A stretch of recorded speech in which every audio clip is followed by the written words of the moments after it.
Ashama harka fuunee daawwattoota hordoftoota keenya odeeffannoo cimaa tokko qabadhe isiniif dhiyaadheera. Egaan daawwattoota keenya odeeffannoo kana teessanii akkana hordoftan kabajaan isin gaafadha.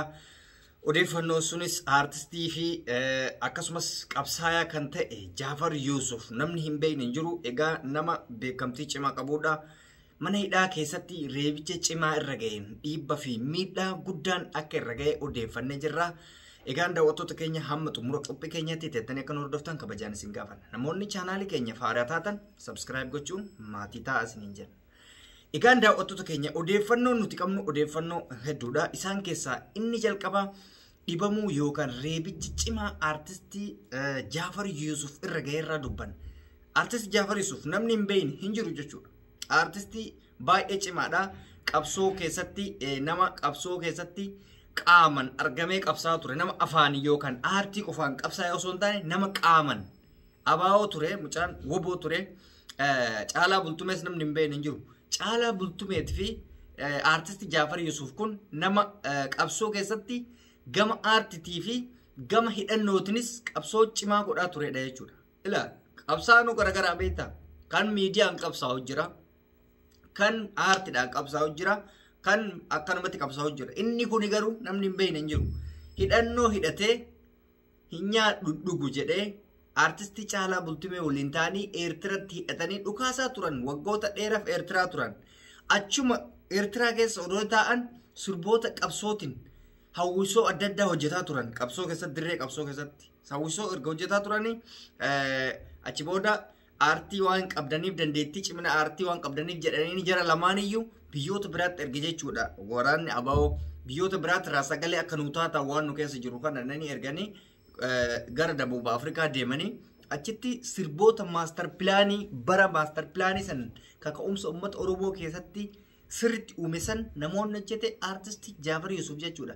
Sirba Caalaa Bultumee ka maastar pilaanii jedhu san kan hojjetellee kan barreessellee isa jechuudha artistii Jafar Yusuf. Qabsoo keessatti waan jedhee isin himuun qabu waa'ee isaa amma itti deebina. Waa'ee isaa waan amma keessa jiru dubbanna. Akkuma isin beektan Jafar ji'a takkumoo lama dura mana hidhaatti darbatame, Adaamaadhaa qabame.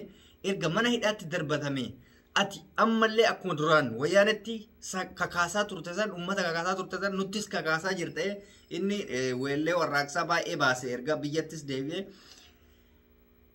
tumiinsa laal amma nuti bakka san dhaynee hin argine. Namoonni dhaqanii argan guyyaa kaleessaa OMN irratti himanii turan. OMN irratti yeroo dubbatan san haala salphaa ta'een dubbataa turan. Tumaa fi dararaan isarra ga'e baay'ee cimaadha jedha yaa uummata keenya. Nama qaaman dhaqeetiin mana hidhaa keessatti gaafatee dubbata. Dararaa hamaa keessa jira. Namni tokko sagalee isaa ta'aan turre. Jafar Yusuf hidhamuu isaa malee namni firii Jafar Yusuf jedhee agarraa hin argine hin beeka. Tumamuu qofa osoo hin taane rakkoon guddaan amma maalinni mucaan haala hamaa keessa waan jiruuf yaala tokko argataa hin jiru jedhan abukaatoonni isaanii.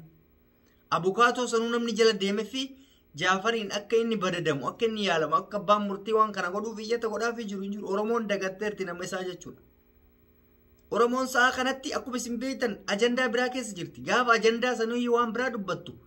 Kasilaa amma fakkeenyame har'a ganama wayyaaneen mo'atamtee jirti jennaan namni addunyaa irratti duule. Wayyaaneen mo'atamuun garaa isaan gubee jechuun maaliif mo'atamanii?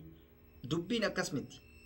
Nuti diinni keenya kunis cabee sunis cabee nuti tola. Garuu dagannee jirra gootota keenya. Namoota har'a hidhaman kana dagannee jirra. Waa'ee isaanii keessaa baanee jirra. Rakkoon keenya guddaan kan wal arrabsuuf qofa fiigu. Diinni nama baduun maaliif garaa nama nyaata? Miskiinni keetu akkati dararamaa jira. Sunis kaleessa akkasuma nu dararaa turte. Akkuma mootummaan har'a nu dararaa ture kana mootummaan wayyaanes kana caalaa nu dararaa turte. Harka miila nurraa muraa turte. Qeensa gogaa nurraa kaasaa turte. Har'a kan silaa sagalee isaan kanaaf taanu warra mana hidhaa keessatti dagatame kanaa taanu yaala dhabee mucaa du'uudhaaf deemu kanaa ta'uu qabnu nuti har'a ajandaa biraa waan dubbanneef qofa arrabsamnaa jechuudha. Akka waan wayyaaneen alcheessi biraa deeme waa'ee wayyaaneetiif garaan si gubata. Kuloo wayyaanee qofaa miti laal. Miskiinni kee mana hidhaatti keessatti gubataa jira. Hiriira baay'ee baasiisi yookaan immootu waan tokko falli akka ta'uuf taasisi yaa akki.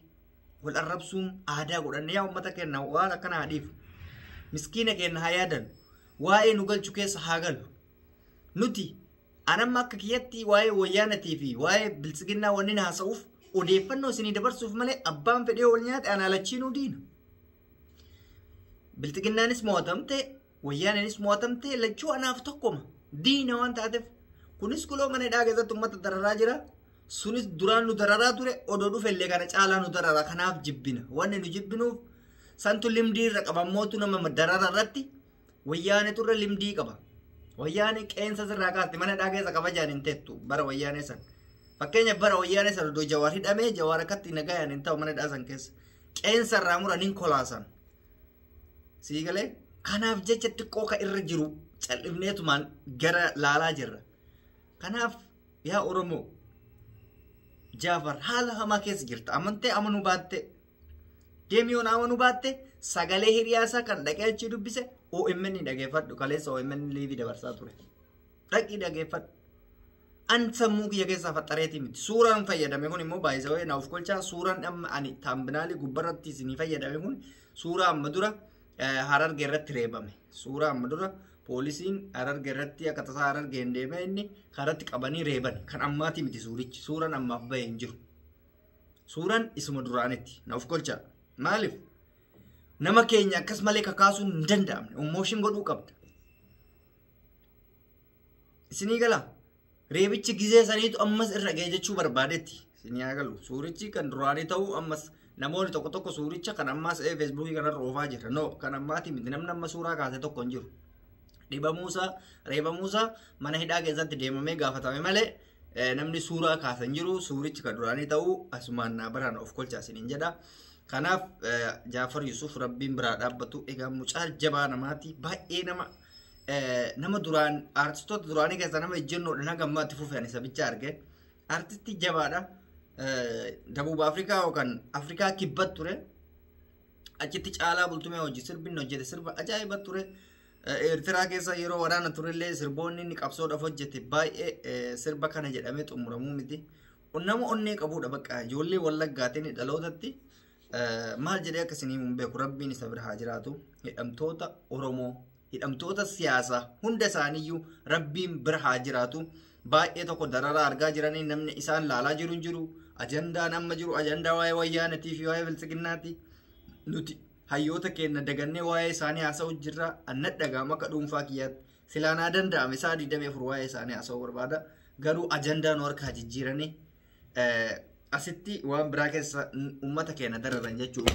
Nu ajandaa biraa nuu kennanii nuuf kolchaa kaameraan harka kufee nu ajandaa biraa nuuf kennanii ofii isaaniitti akka barbaadan ta'aa jiranii. Kanaaf sagalee isaaniif haa taanu dhaamsa kooti daawwattoota hordoftoota keenya egaan qophiin qabadhee dhiyaadhe ammaaf kana fakkaata. Hamma xumura qophii keenyatti jettanii hordofuu keessaniif galatooma isiniin jedha. Fayyaa ta'a.